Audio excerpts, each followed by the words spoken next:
আমি এক মাহফিলে গেছি, আমাকে একজনে মানে আমার এক বন্ধু আমাকে একটু মস্কারি করে একটা স্লিপ দিয়েছেন। বলছেন যে আল্লাহ পাকের কোনো টেলিফোন নাম্বার থাকলে দিয়ে যায়।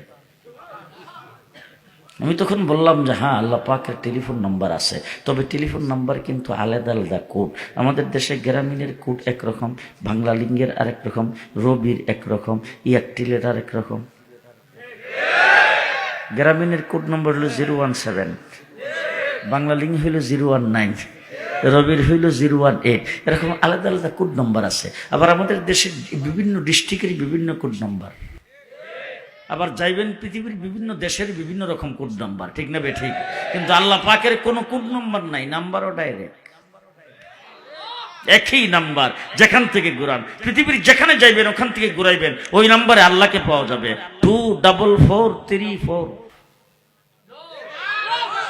24434 বলেন 24434। ফজরের নামাজের ফরজ কয় রাকাত?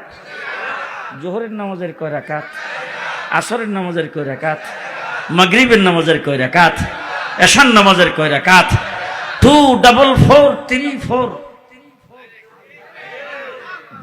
ডাইরেক্ট আনতা আবুদাল্লাহ কান্নাকা তারা ফাইন লাম তাকুন তারা ফাইন্নাহু ইয়ারা।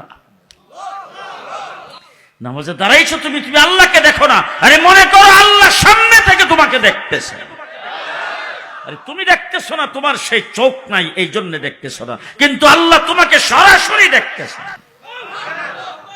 পর্দার আড়াল থেকে না, সরাসরি দেখতেছে।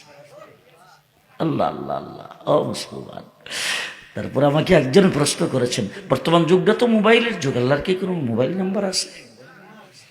আমি বললাম আল্লাহর মোবাইল নাম্বারও আছে, আল্লাহর মোবাইল নাম্বার আছে। এটা আরো সংক্ষেপ, এটা আরো ডাইরেক্ট।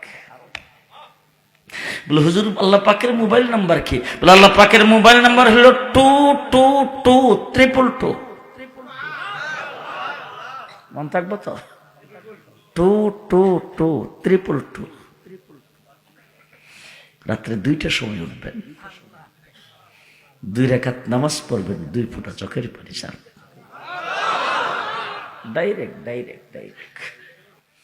আল্লাহর বান্দার মধ্যে কোনো পার্থক্য থাকে না। রাতের অর্ধেক অংশের পর আল্লাহ প্রথম আসমানে নাই মাস।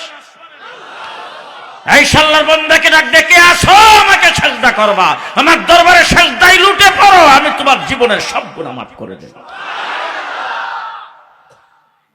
222222। রাত্রে 2 রাকাত নামাজ, 2 ফোঁটা চোখের পানি।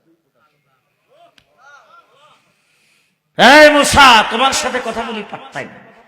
তুমি যখন আসো, আমি তো যখন তোমাকে ডাইকে আনি তখন তোমার সাথে কথা বলি। আরে এমন একটা উম্মত আসবে যে উম্মতের সঙ্গে আমি আল্লাহ 24 ঘন্টা কথা বলার জন্য আমার কথার ভান্ডারটাই তাদের হাতে ছেড়ে দিয়ে রাখবো। আল্লাহ পাকের কথার ভান্ডার 30 পারা কোরআন আছে না নাই? আছে না নাই?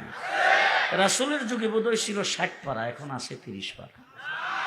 সূরা ফাতিহার আয়াত ছিল 41টা, এখন রয়েছে 60টা। জি, 1450 বছর। আল্লাহ পাকের কালাম। হযরতে আলী রাদিয়াল্লাহু তাআলা আনহু বলেছেন, তুমি যদি আল্লাহকে তোমার সাথে কথা বলাইতে চাও, কোরআন তেলাওয়াত শুরু করো, স্বয়ং আল্লাহ তোমার সাথে কথা বলবে। আর তুমি যদি আল্লাহর সাথে কথা বলতে চাও, আল্লাহু আকবার বলে নামাজে দাঁড়াও। আল্লাহকে তোমার সাথে কথা বলাইতে চাও, কোরআন তেলাওয়াত শুরু করো, স্বয়ং আল্লাহ তোমার সাথে কথা বলবে। আস্তে কইেন সুবহানাল্লাহ। আল্লাহ তোমার সাথে কথা বলবে, আল্লাহ তোমার সাথে কথা বলবে। সেই কালাম আমাদের সাথে আছে তো? কোন পরিবর্তন? আসতে বলেন, কোন পরিবর্তন কিয়ামত পর্যন্ত হবে না।